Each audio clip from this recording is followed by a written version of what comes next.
Jen, good evening. Thank you so much for joining me on the podcast tonight.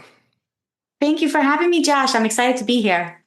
Yes, I've been looking forward to this conversation. I've been following you for a good while on Instagram, and it's been really great to see all of your adventures so far. And your story is actually quite an intriguing one. And back on your shelves behind you there, I see you have a gavel. And then I was fascinated to learn that you were actually an attorney for a good while before you became a full-time travel blogger and author and speaker. So I guess just as we kind of roll in here, I'm just curious about that. Like, what sort of set you down that path to pursue law? Well, I think for anybody that is a good communicator, writing, storytelling, research, public speaking, those were all core skills that were really critical to being a lawyer. So a lot of people think that what I do now is completely unrelated, but I see them as creative use of those same core skills that have always been what I enjoyed. And so I think anybody who is thinking that they are interested in writing, that they're interested in storytelling, that these are things that appeal to them as well. I think the encouraging thing there is knowing that those skill sets can really serve you in non-traditional fields or in areas that you didn't expect, like blogging, like self-publishing, things like that. So there's really a lot of opportunity, I think, for finding a fun way to pursue what you're actually good at doing. So kind of getting into the travel space following your career as an attorney. Well, I guess for a good while, there was a good amount of overlap there, wasn't there, where you were still kind of practicing law, but then still also getting out there and traveling as well? What did that look like?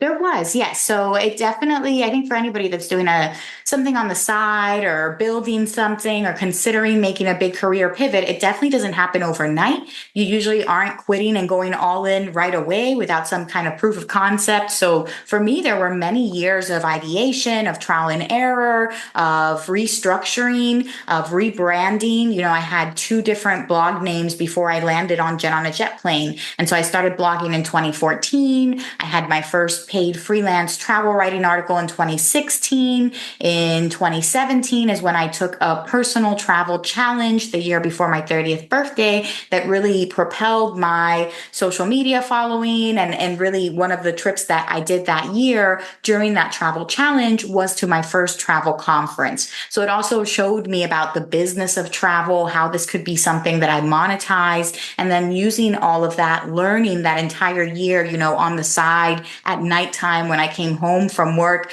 listening to podcasts and going to the library and renting books and just figuring things out. And that's how I was able to be self-taught, so to speak. And my first proof of concept was self-publishing, my first book, The Affordable Flight Guide. And so I self-published on Amazon, and I saw, different from having an online job, which I did. And that was a crutch that I used for a while as well, while I was building my income streams, teaching English online for several years. So there were a lot of things that came into play here while I was building up the foundation of Jen on a Jet Plane. And once I self-published, I saw that that was something that I could do under my own name. And it was a product that I could sell and hopefully scale. So that was the proof of concept that I needed to show that this could be a business. Now, one of the things I like to talk about is the idea of crafting a vision, especially when someone has like somewhere that they want to go, whether it's in the form of travel that we're talking about or in entrepreneurship or whatever that endeavor might be. I feel like having a vision in the forefront of your mind is a very powerful tool to consider. Now, kind of going back to when you started blogging, what kind of vision did you have at the time? Did you envision right away that you were going to be like a published author, you're going to, monetize your podcast, eventually get on stage speaking? Just what sort of vision did you have going back to the beginning of your blogging journey?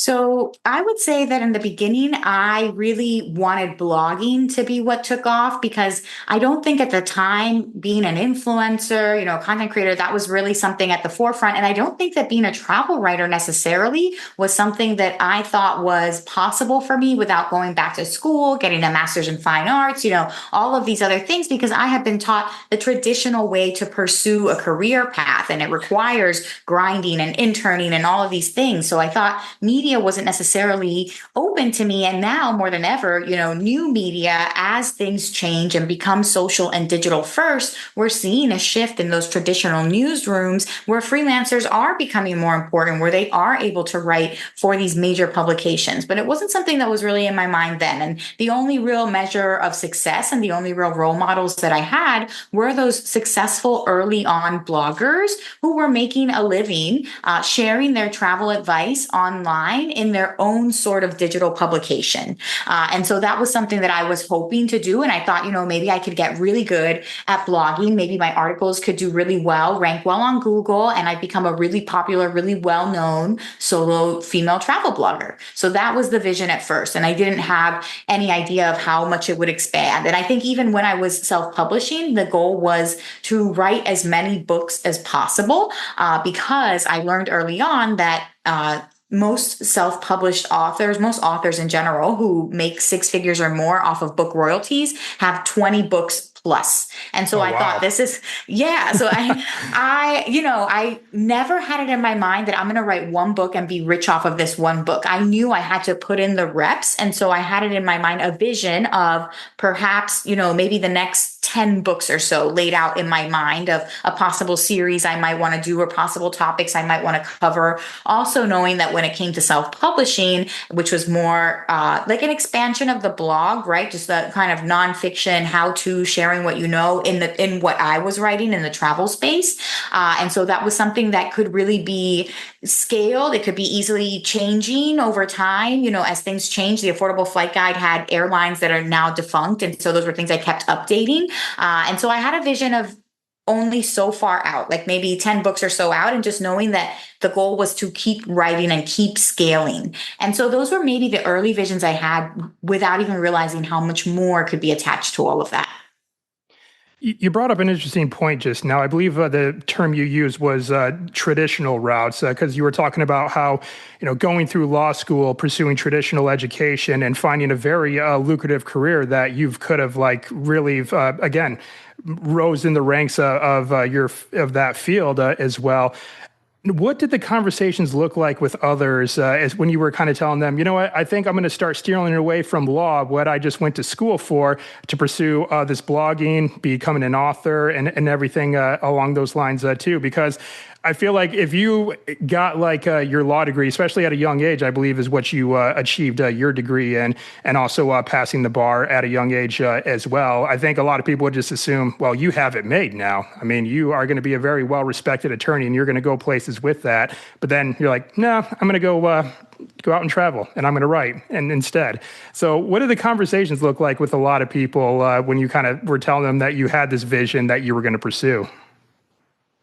And I think what's really important when we talk about a life that you craft with intention, the sort of dream life and having it made and all of that, is that none of that actually matters if you don't feel like it's the dream life. If you're not happy living it, then it doesn't matter what it looks like to others. It doesn't matter how prestigious it is. It's not the dream life, right? It can feel like a golden prison at times. And that it certainly felt that way when I was working in private practice, where I had this beautiful office, but I was exhausted and I didn't have the same kind of life that I wanted. And I felt that I was fighting almost like a futile fight. I'm sorry. I have a puppy who's a puppy. And he's going to settle down in 2 seconds. I believe it. It's give him a moment to tire himself out. And that's, that the puppy is a big shift now after, many years of traveling, where I want something different, where again, my life is traveling maybe looks to people like this dream life. But if I feel like I'm exhausted after, 70 flights last year with my book tour and everything, and, I want something more stable and roots and a home that's filled with life and love when I come back to it, not just this layover place in between destinations. And so I think it's okay that in your life, what you want changes. And I think it's really important that you are honest with yourself, that you're living the life that makes you happy and not the life that looks, exciting to other people or looks like the dream life to other people. And so I guess that you can say I've had a dream life so many different times. And my goal throughout all of it, yes, it's wonderful to have these accolades. It's great to have been an attorney, at 24. It's great to have had as many cases as I've represented people on. It's great to have been to as many countries as I've been to. But the important thing is that I'm happy living that life. And so as a lawyer, I think I got to a point where I felt like fighting with people every single day because I take the job very seriously. And I was always on the side of people who were being harmed and kind of screwed over. And I always felt very indignant on behalf of people because it was just so much like blatant stepping on people that you think don't have people to sit here and help them and represent them. And so taking on that emotional toll and that emotional labor of so many clients, week after week. I was working initially with Social Security disability law. So I was helping people who were physically and mentally disabled and unable to work and trying to advocate for them. So I'm kind of like their last hope when they've already been a strain on their family for years, and that's something that as a 24-year-old I'm taking on. Like it was a lot. It was very heavy and I felt very combative when I got into court. And so I don't have a chill. I notice like when I get into legal mode, like it's crazy. I see red and I go full Aaron Brockovich, like we're doing class action. We're taking your whole company down. Like, rah, like it's crazy. And so that's all. It just stress releases so much in you. And I think as a woman, you have to be aware of like how much stress you take on, how much of the world you carry, because we tend to do it willingly, wanting to help everyone and not really putting on our own masks first. And so I realized that was the case with law, and that if I continued in that route, it may lead to an unhealthy lifestyle. And it certainly was leading just to me being angry a lot of the day, every day, and which made me a great attorney and made me a fierce advocate and made me somebody who actually cared versus being checked out. But it took a big toll on me. And so I enjoy travel because I feel like it's a way for me to use those same advocacy skills. Hey, I see you, small business owner. I see you, person that has been here working to build this legacy and honoring your culture and all of these things. And I can amplify those voices. I can make them seen. I can, put them on a platform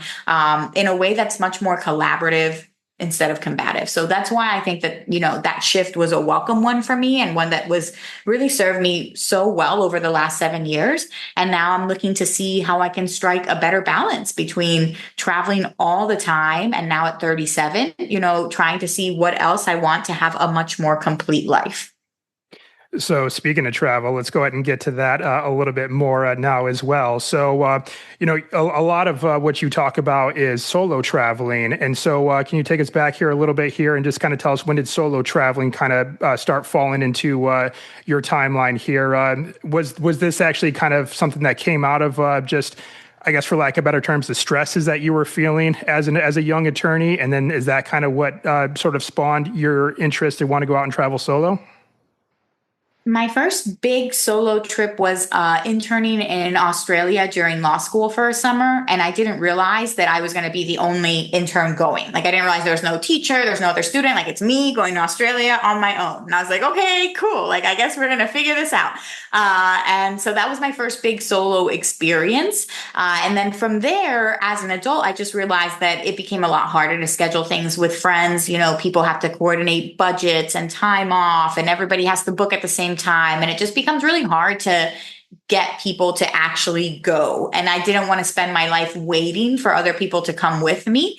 I just wanted to go because time passes. And I'm so keenly aware that time is passing, right? And we see it all the time. Attractions that were there, maybe natural attractions, natural bridges, they fall and now you can't ever see them again because they're lost, to time. The reefs that now are nowhere near as vibrant as they were before. If you wanted to go diving in the reefs, like there's so many things that are changing. So I felt like the longer I waited for people, the less chance I had. And already my very limited life, like there was already so much to see and so little life to live, right? So I wasn't going to spend any more time waiting. So that's what sparked my solo travels, just frustration of being like, okay, we're booking, and people being like, oh, actually, and I'm like, oh, well, I'm not waiting for you. I'm just going to go on my own. And then I realized how much I liked it. I really enjoyed it because it could be all of the things I wanted it to be. It could be on my schedule. I could see as much as I wanted to. I'm a big planner, so I can go like running from place to place. I can do it the way I want to do it, the way I like to travel. And I loved it. And it became something that I did by default now. So going to Australia, of course, we're talking about like a developed English speaking country. So I'm sure there probably might not have been, and I don't want to put words in your mouth, but I'm assuming there probably wasn't like maybe a huge culture shock going to that country. But could you recall maybe like your first instance as a solo traveler where you found yourself in a country where, you know, the language was different, the culture was vastly different than your own, and that maybe you had to kind of get a little bit comfortable being uncomfortable and adjust to that. Anything come to mind there? Well, there was a good amount of culture shock in Australia because I think anytime as an American that you leave the US, and I had left, but on organized tours, not necessarily for an extended, like I live here for several months kind of thing.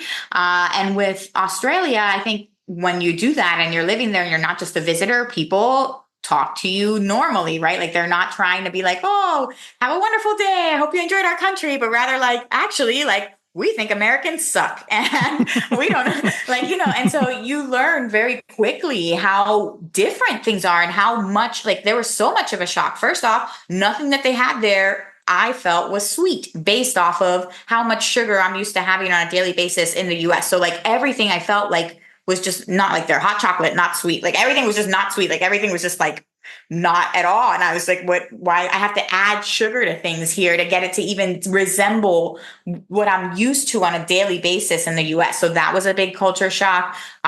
Just seeing in general how they were about like our politics, our gun laws. They don't have guns and shootings there. Like I thought it was kind of crazy that they like, I always say this and I always feel weird saying it, but I thought it was kind of crazy that they have like knife fights, like, is this West Side Story, like the 1960s? I watch so many like true crime things that I do not understand. Like I watch so many cartel things, like crime things, like, and that I don't understand how somebody hasn't shown up to Australia, like smuggled in a ton of guns and been like, hey, we now run the entire underground criminal like association here in Australia, because like, it's crazy to me that there's even still a place on earth where that kind of like, militia power, gun power, all of that is not actively used. And that so it was so many things, that were just different to the way that we're used to doing things in America. Like do things by force and do things by sweets and do things by like heaps of foods and do things by like lots of gas and air conditioning and all.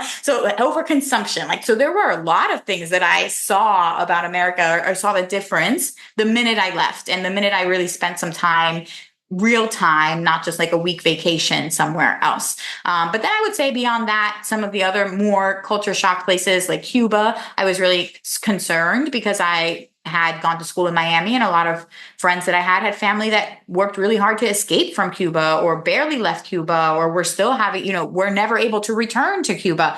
And so it felt weird for me going and I was scared to go because I didn't know if I would be able to come back, if I would experience any problems while I was there. Like I just didn't know what to expect in a country that had that sort of government and the embargo and everything happening. So that was definitely a culture shock. Seeing that they didn't have Wi-Fi readily available there was a huge culture shock to me.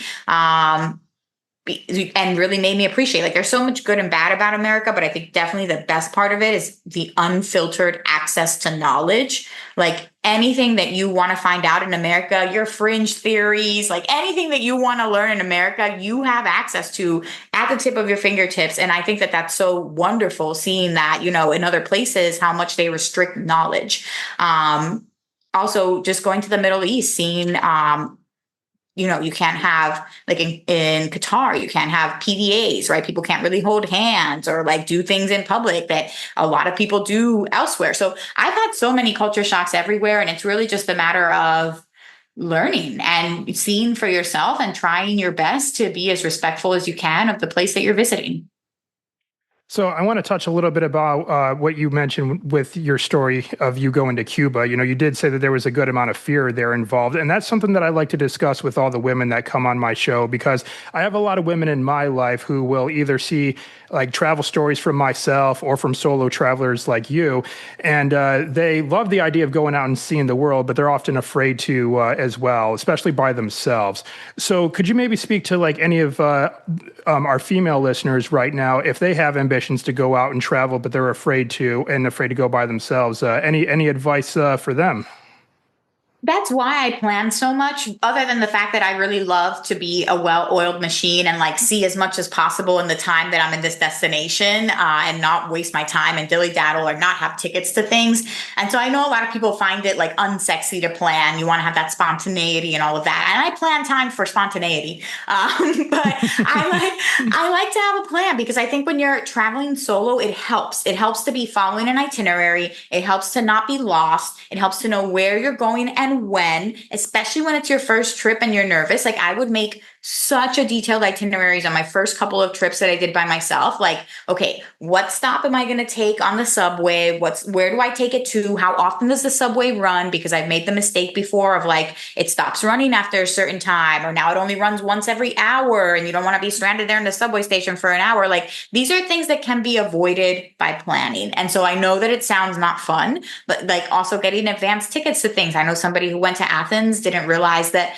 the Acropolis had reduced winter hours and didn't get in to see the Acropolis. Like it's the main thing to see in Athens. Like it's wild to me. People that go to the Anne Frank Museum and are waiting outside for 4 hours hoping to maybe get a ticket, where I just walk in with my pre-purchased ticket into the pre-purchased ticket line. So I think doing that allows you to follow an itinerary, not look lost, have your transportation planned and researched ahead of time, because so many things happen in transportation. Like just in getting from the airport to your hotel is your most vulnerable period. Like there are people who target the airport, look for people there. So if you've already researched, hey, what is airport transportation like in this destination? Because it's different everywhere you go. Some places have a subway that goes right into the airport. Maybe that's the safest way to travel into the city. Some places have shuttles like Chile in Santiago. I was told hands down, the safest thing you can do is get the shared shuttle service. You prepay it. There's multiple people on that car, so they're not going to kidnap you because they got a lot of people they got to drop off, and they move pretty quickly, and you can just go and get exactly where you need to go. And you know, you're not going to get hustled by a taxi driver charging you more. You're not going to have any issues with the ride share. You know, it's just really straightforward. And already people were even telling me what signs to look for when I landed, you know, how to get to the place. So I think research, knowledge is power. And I think that as a woman, having that knowledge just allows you to be a smarter navigator when you're going around the world on your own. Yeah, absolutely. Couldn't agree more on that.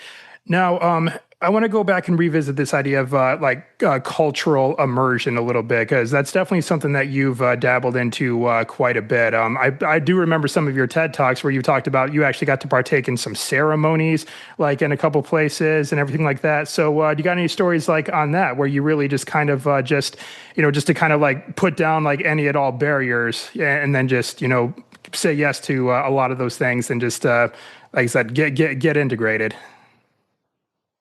Wherever possible, right? And I think that that's one of the benefits of solo travel, because when you're traveling with somebody else, it's just a little bit harder to invite two people to do something, to make space for two people to join the group, whereas one person is very easily added on. So definitely the Balinese ceremony is one example where I stayed with a host family, and other people that were there with others, with groups, talked to themselves. But every breakfast, I talk to them because I'm here by myself. I don't got anybody else to talk to. May as well talk to the people who are serving me breakfast. Thank you. This breakfast is delicious. How did you make it? This leaf is so pretty. How did you fold it? Tell me more, right? And all of that leads to that eventual personal invitation to come to that Balinese ceremony, where I was the only non-Balinese person in attendance. And they were, translating to me what was happening the whole time. And it felt really special. The mother dressed me up in her own attire, put the flower in my hair, all of that. And I've had so many instances like that. In Australia, I went to a Spanish speaker meetup because in Australia, there aren't that many native Spanish speakers. They don't go that far across the world. And so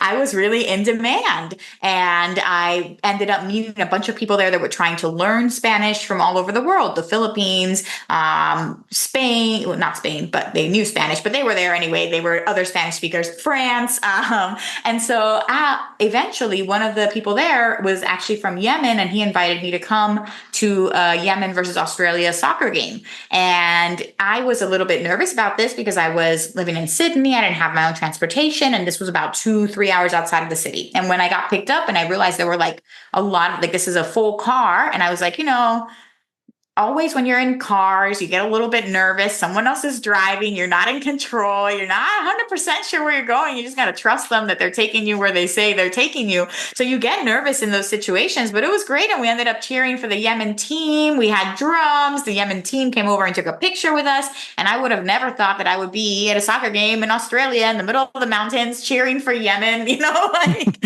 so many random places in Greece where I also had a car incident where not incident, but a scary car moment where you're like, should I enter? Should I not? But a family invited me to go and visit monasteries with them that were up on a hill. And it was easier to see it with them than it would have been for me to try to find transportation independently. And I, thought may as well. I just spent the entire morning with them on a tour. So, and that's how I ended up on the back seat of their car with like a 9-person family squished between the children. Like, again, thinking like, I'm pretty sure you shouldn't be in cars with strangers that you've just met today. But I use judgment and I end up usually, also with families. I think the families are a safe thing, children are involved, things like that. It's a much more elaborate scheme if that's the case. But I try to just use my judgment. I try to be very friendly. I try to be open. And I try to know when to be. So I also know like, okay, maybe now is a time to be a little bit less friendly, to walk more with purpose, to like not engage or not smile as much. Cause I've noticed too, that sometimes being too friendly, can be problematic. So it's a really delicate balance that you have to strike as a female. Like who is trustworthy? Who can I be friendly and have this like amazing life-changing connection and experience with? And also how can I protect myself so I don't look like prey? I don't look like clear tourist, like clear person to attack, like Pollyanna, like she has no idea that this is coming. Let's pickpocket her, kind of thing. Those are really cool, unique experiences that I'm sure probably most tourists that would come to Bali probably don't get to partake in. I had a similar experience when I was in Germany, actually. I was in Germany for Christmas one year. And of course, like when you think of Christmas in Germany, there's the Christmas markets. It's just really beautiful and everything like that. But I was actually there because I had a good friend that lived there and his family welcomed me in for Christmas. And his mother wakes us up like at 4 o'clock in the morning on Christmas Day. I kid you not. And he's like, all right, get ready. We got to go soon. I'm like, go where? We're like, where are we going at 4 o'clock in the morning on Christmas Day? But so they drive us into like the city center in Dresden, which is where they lived. And we went to this church, and this church was massive. It was just so tall, just a beautiful church. And we go to like the fourth like story terrace. Like I said, it was huge.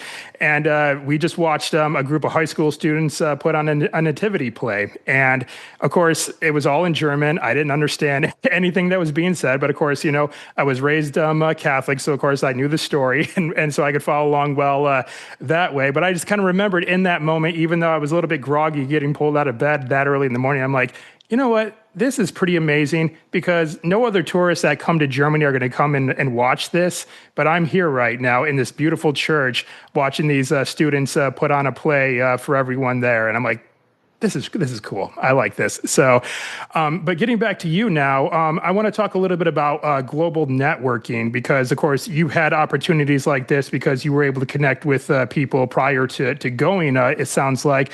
So any advice on that front for people on how they can maybe go out and maybe start establishing a global network of people that maybe they may want to meet up with down the line? Any ideas there?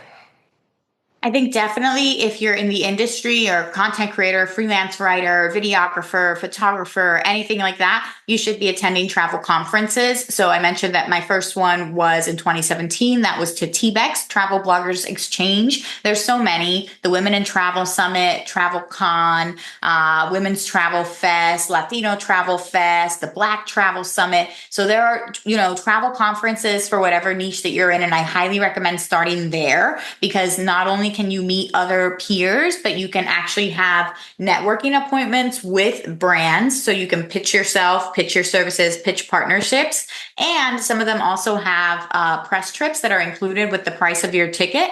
So you'll actually attend and then you'll go to free tours and you'll apply to do like a 2 or 3 day trip afterwards with a local tourism board. That's how I first started doing press trips. I was doing a press trip in the mountains of Italy, and that was a press trip associated with the Traverse conference. That's a European conference. So I think going to conferences is a great way to be established, meet other people, and really, set up your brand. There's also different organizations like Travel Massive, and they have meetups all over the world. So you can just register and sign up and go to the meetups, but definitely go. These in real life experiences are different, especially when everybody is swarmed online. Like there's so much competition online. There's so much Right. content. And so you end up standing out. I know it's slow. I know it's not sexy, but you end up standing out by having genuine connections, like people who genuinely know you and genuinely want to support you. And oftentimes in this travel space, when you're an entrepreneur, it's not going to necessarily be the friends that you grew up with. It's going to be other podcasters. It's going to be other videographers. It's going to be other bloggers because they understand it as well. And we're not talking like a comment pod where it's like for like, comment for comment, because that's fake, but legitimately, I know you. I want to see you succeed. I am cheering you on. And so the more that you build up the community, I think the better you will be, the more people will refer opportunities to you. And I know this sounds lame because it's not a shortcut and it's not a get 100,000 followers quick. And it's not but it's build something meaningful. And I think that that's more important now than ever. And we're seeing that pushback. YouTube just recently announced that they were going to disqualify any AI videos from monetization. So we are seeing the trend where be in real life events, genuine connections, real followers, real commenters, not bots. Like these things are important. And in this industry, referrals are important. Your reputation is important. People switch, like PR people that worked for one destination now maybe work for another, or a more private firm that now hosts multiple clients. So you want to make those relationships. Honestly, I have a PR person I've worked with multiple times, and he has told me, we have hundreds of influencers that reach out to that. Of those, we have the people we know. And then of those, we have like the people that we intend to work with. Like and you don't want to be on that bottom, just bulk people that nobody knows is just out there, unless you have those millions of followers, to be demanding that people are coming to you. If you're looking to get work, you really have to be proactive about being part of the network. And of course, that's something that you've done very well throughout your tenure as a travel blogger. And then, of course, now having got on the TEDx stage and then writing a couple of books. Now, really quick, when it comes to public speaking, any fears getting up on stage and doing public speaking? Sounds like like you mentioned, like your job as a lawyer, there's a lot of transitional skills that you picked up from there. And I imagine it might have been the same case with doing public speaking, yeah? I can think quickly on my feet, but it doesn't ever get to be non-nerve wracking. I think maybe for other people, but never for me. Like, I think I always still have the nerves before I take the stage. I always still really want to do a good job. I always get nervous if I don't get the feedback or the interaction that I want to get, and I get self-conscious, and so I think that doesn't ever change because I'm a human. And I think it only becomes more pressure as you get to have more high stakes things where people are now paying you for these talks, and you want to make sure that you're delivering, that you can generate future work. So I don't think it ever stops. Before my first TEDx talk, I lost feeling in like 8 of the 10 toes. And because I just was so nervous, so I kept trying to just because I was just so nervous. I'm sure I had very restricted blood flow. And so I was trying very hard so it never stops, and you just have to keep going. Before my keynote last year in TEDx, where I was now, going from attending to giving the opening keynote, and this was during my book launch, and I was just so tired. I had been nonstop for book launch, book stop, one after the other. And I was like, I don't know if I have it in me to really prepare this talk the way I normally would, to memorize all these things, to be on it. I think I'm just going to bring notes, and I'm just going to read the notes. And I was so down on myself. And the whole time I'm holding these papers, these notes, they're my biggest crutch. I've written out the entire speech. And I'm just going to read the speech. People read speeches all the time. I don't know why I'm putting so much pressure on myself to just everybody reads speeches. All the TEDx people read the speech from the prompter, and I have to be the one that's delivering it out like a lawyer and giving eye contact to the jury, right? Not looking down. And so I have these old things of training and I had it eventually as a crutch, but once I got on stage, it's my story. It was easy to tell. I knew it. So I was able to not use the notes and I didn't feel right with the notes because it's not the way I'm used to presenting. But I had so much panic over that talk because I just didn't feel like I was at my most well resourced. I really felt like I was stretched thin in trying to accomplish so much. That I didn't really have what I needed to prepare and be the best I could. And this was a high stakes talk. So I just panicked up until I got up there and I still had the notes in my hand. And I finally, I even started with reading them and finally just left them on the podium. And I was like, all right, this isn't going to work. We're going to just leave him here and keep on going. I think when my first joke flopped, where I expected the audience to laugh or have a reaction and there was nothing, I was like, oh, nope, we can't do this. Tough crowd. So, yeah. So I think, and it happens, I gave a talk not 2 months ago or so at college, and it was a Saturday morning and I had some volunteers, but they were, college students. And so I think it was tough to get them to volunteer, and the debriefing times, after the activities of how did that go? And things like that, nobody raised their hand kind of thing. So I was like, okay, maybe let's just do a show of hands instead, and so I'm trying to adapt in the moment, but all of this to say, it's always hard and it's always you're constantly learning. And I think the more that you know and the more that you train, the higher expectations you have of yourself. Being professionally trained as a speaker makes me more conscious of filler words, makes me more conscious of things like pacing on stage, makes me more conscious of the things I shouldn't be doing because I know I shouldn't be doing them. Yeah, I took public speaking when I was in community college, and of course was able to develop a little bit from there. Because, and this is actually kind of funny. So when I went to grad school, I got terrible marks on my written work, but I always made up for it in my oral presentations because somehow I was just better at speaking. And actually, some of my instructors there kind of called me out, and it says, "You speak so well. You give such good presentations. You do so well doing that, but your written reports, Josh, they got to come up a little bit." And I'm like, I guess I'm better at speaking than I am writing. Maybe that's why I do podcasting and not so much blogging, even though I've done a little bit of that in the past as well. And I've written articles for magazines and stuff like that. But I guess, yeah, just maybe you just I guess, get in the zone, so to speak. Maybe it just all kind of comes to you in there.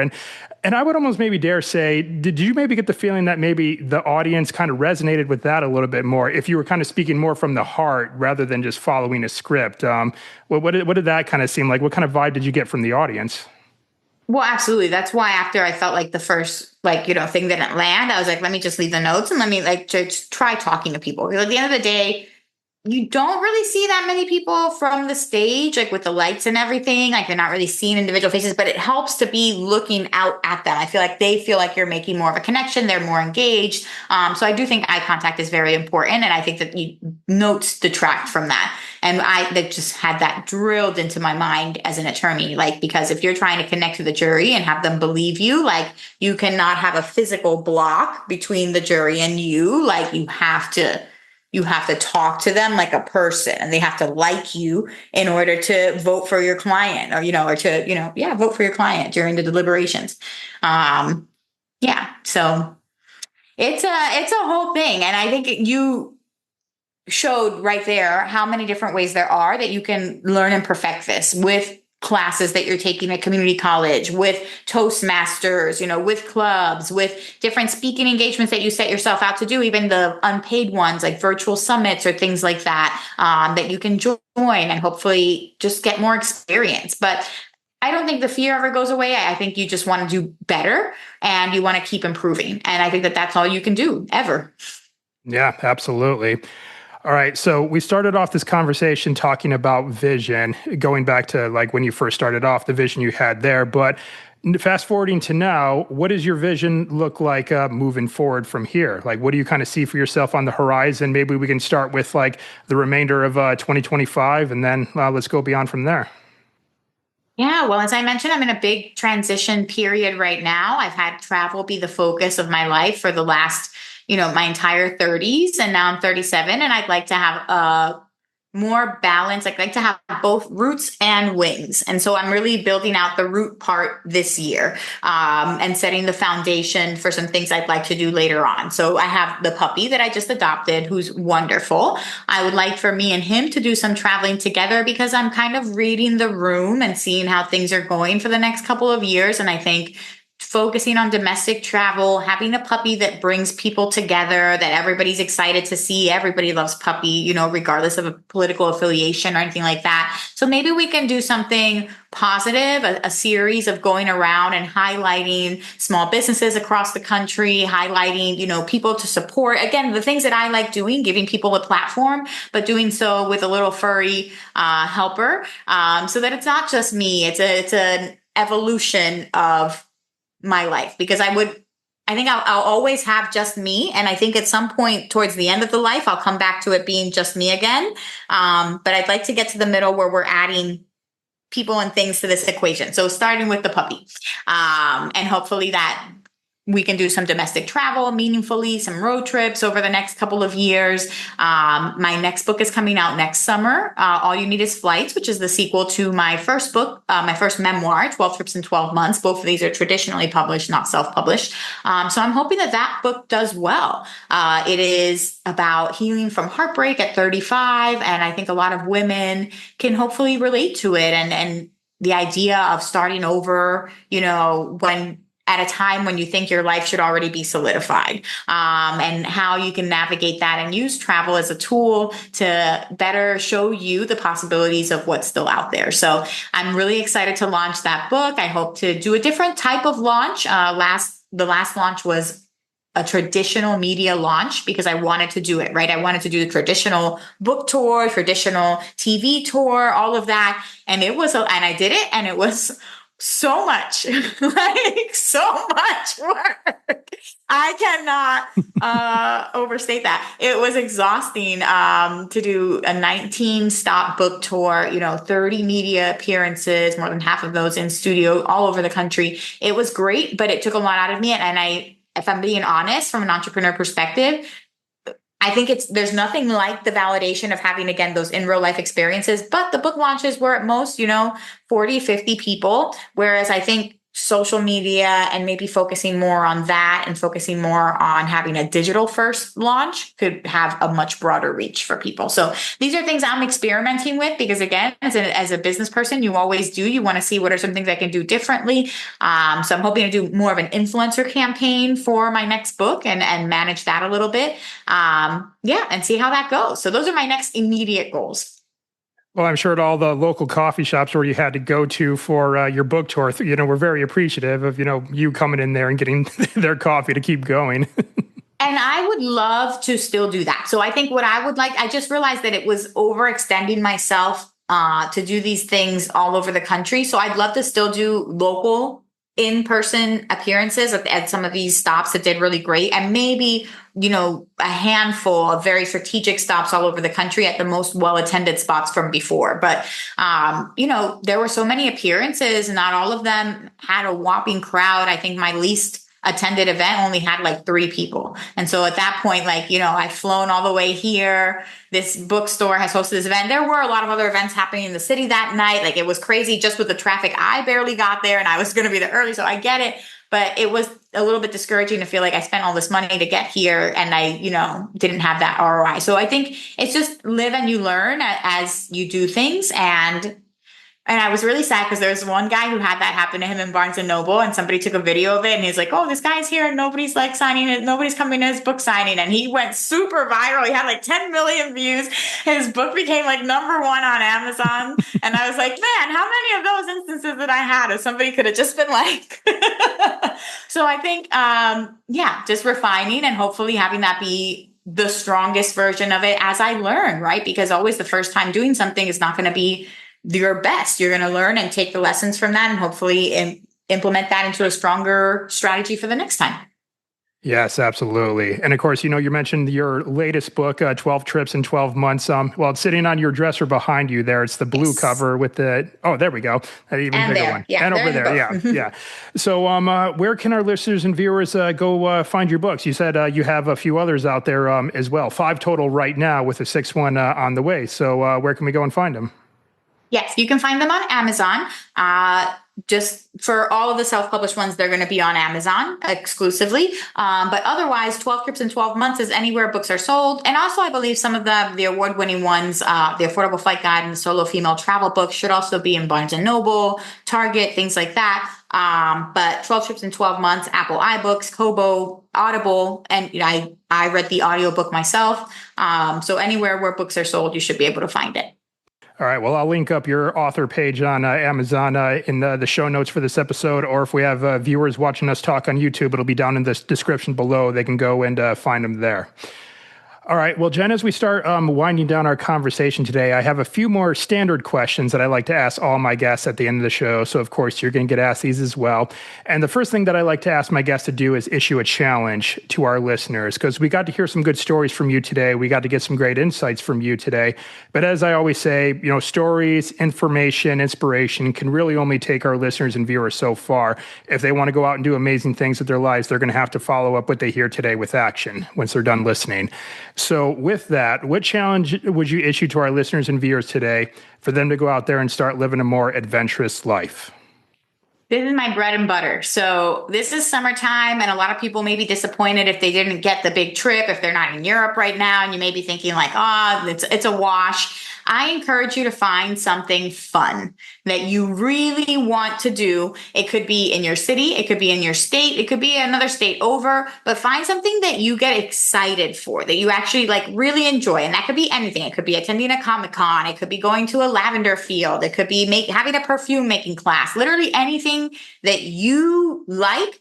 And I want you to actually book it. And I want you to take the time and make a little trip. If it's a day trip, if it's a weekend trip, and take the time to do something because it's an experience that you want to do. And so often we just put it off and we just say, oh no, it's always there. It's always a possibility. I'll do it later. I don't have time. Like, actually book it, actually make the reservation, actually go and actually do something new that you've been wanting to do this summer. And you'll see how invigorated you feel by it once you're finished.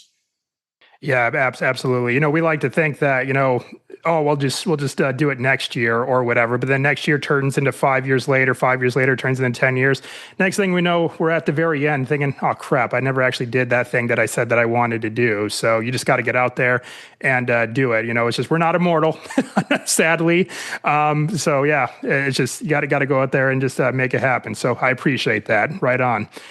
All right. So what I have for you next is my final 3. These are 3, I like to think that they're fun questions that I ask all my guests at the end of the show. And I will forewarn you, some of these may be loaded questions. So I'm just going to ask you to kind of think what sort of comes to mind. And the first of these 3 questions is, what is your favorite place that you've been to so far? I get asked this a lot, and I think I break it down in categories, like my favorite adventure. But if I have to just answer it outright, I immediately go to the most relaxing place I've been, the most peaceful, like storybook, perfect place I've ever been. And that's, as it sounds simplistic, but it's really the south of France in summer. Like, you have lavender fields everywhere, sunflower fields everywhere, and they're endless. Like, it's so pretty. It's just gorgeous. It smells so beautiful. Everything is idyllic. You have these cottages, and it's a dream. And I, loved Beauty and the Beast growing up. So it feels like, I'm living like Belle.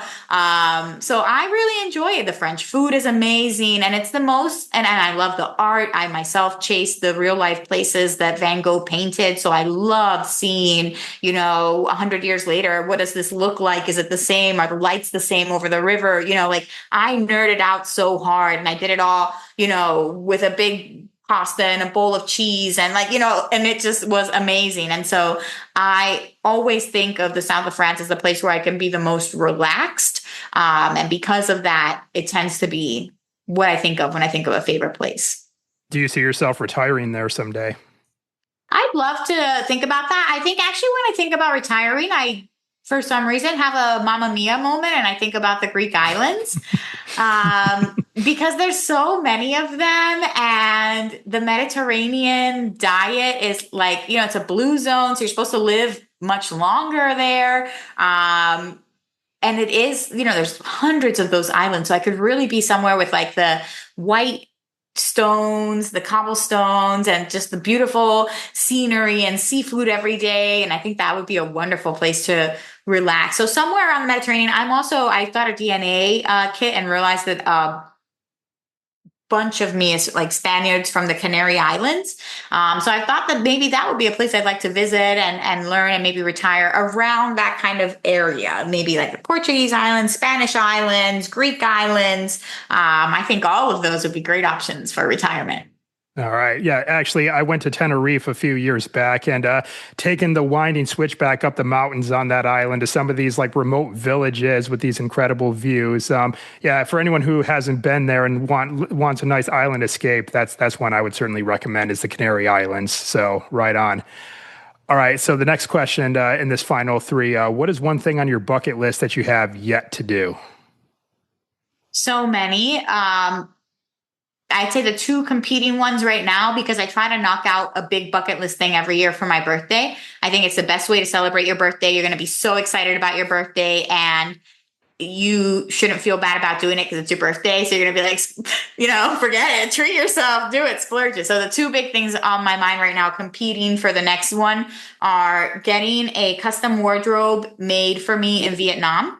I've had so many people that go there and I see them, just get these beautiful pieces tailored to fit them perfectly. And I just think clothing makes you feel new. Like it's like almost getting a haircut, but like getting a piece that really suits you. Like you walk different, your posture feels different. So I just imagine having a whole wardrobe instead of like, and then again, this is a woman thing, but instead of having like aspirational clothing that maybe I'll fit into one day or things like that, I can have wardrobe that really makes me like feel good about myself and is tailored to me and is done so at a price that is not like ludicrous, but feels very rich. So I'd love to do that in Vietnam. That's like top of my list right now. Also seeing the salt flats in Bolivia during the rainy season with the mirror effect. I'd love to go and, feel like you're walking in heaven on clouds, because it's reflected back on you. So that seems magical. And I'd love to do that. Those two are top of my list right now.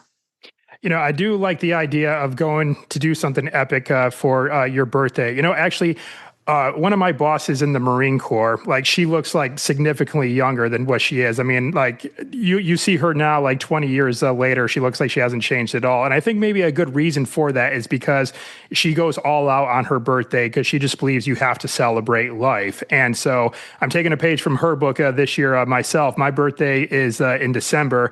And so get this, Jen, on my birthday, I'm actually going to be coming off of a ship that had just returned from Antarctica. So I'm super stoked to do that for my birthday this year.